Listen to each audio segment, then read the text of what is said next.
अभी गर्भवती इच्छाधारी नागिन को आजाद कर देती हूँ। ऐसा कहकर वो गर्भवती इच्छाधारी नागिन को आजाद कर देती है और कहती है, इच्छाधारी नागिन, आप मेरे पति को माफ कर दीजिए।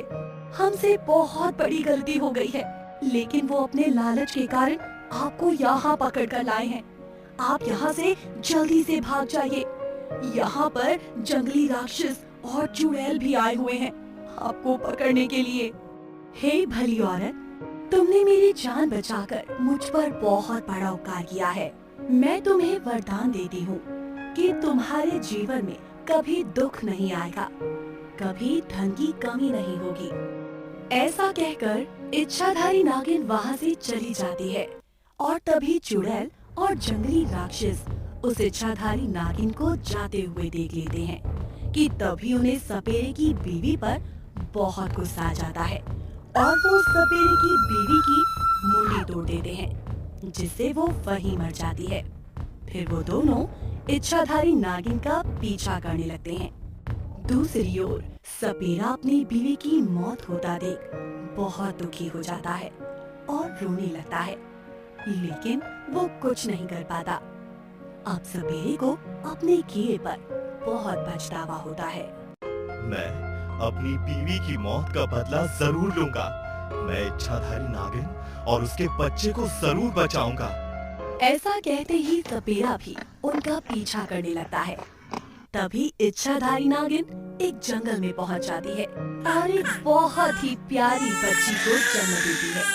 तभी इच्छाधारी नागिन को एक बूढ़ी माँ नजर आती है। असल में बूढ़ी माँ दुर्गा की अवतार होती है और वो इच्छाधारी नागिन को परेशान देखकर उन्होंने अपना बूढ़ी माँ का रूप धारण किया होता है। तभी नागिन बूढ़ी माँ से कहती है, बूढ़ी माँ, आप मेरी बेटी की रखवाली करना। इतने में मैं जंगली राक्षस और चुड़ैल को भगाती हूँ। इच्छाधारी नागिन, आप बिल्कुल भी चिंता ना करें। आपका बच्चा हमारे हाथों में सुरक्षित है। अब आप जाइए और चुड़ैल और जंगली राक्षस को सबक सिखाइए। मेरा पीछा करते करते तुम दोनों यहाँ तक आ गए। अच्छा हुआ, अभी तुम दोनों को सबक सिखाती हूँ। ए नागिन, वो नागमणि और अपना बच्चा अब हमें दे दे, नहीं तो हम तुझे मार देंगे और इसके बाद तेरी और तेरी बच्ची की मुंडी खा जाएंगे। इतना कहते ही नागिन और चुड़ैल में भयंकर लड़ाई होती है। इतने में सपेरा भी अब वहाँ पहुँच जाता है। सपेरा देखता है कि जंगली राक्षस पीछे से इच्छाधारी नागिन को तलवार से मारने के लिए जा रहा है।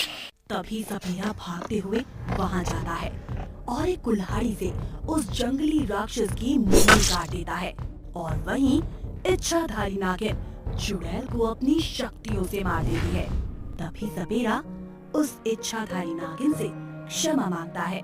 हे इच्छाधारी नागिन माँ, मुझे माफ कर दीजिए। मैं अपने लालच में अंधा हो गया था। तुम्हारे लालच के कारण ही तुम्हारी बीवी की जान गई है, लेकिन तुम्हारी बीवी के अच्छे गुणों के कारण और उसने जो मेरी मदद की है, मैं उसके लिए उसे फिर से जिंदा करती हूँ।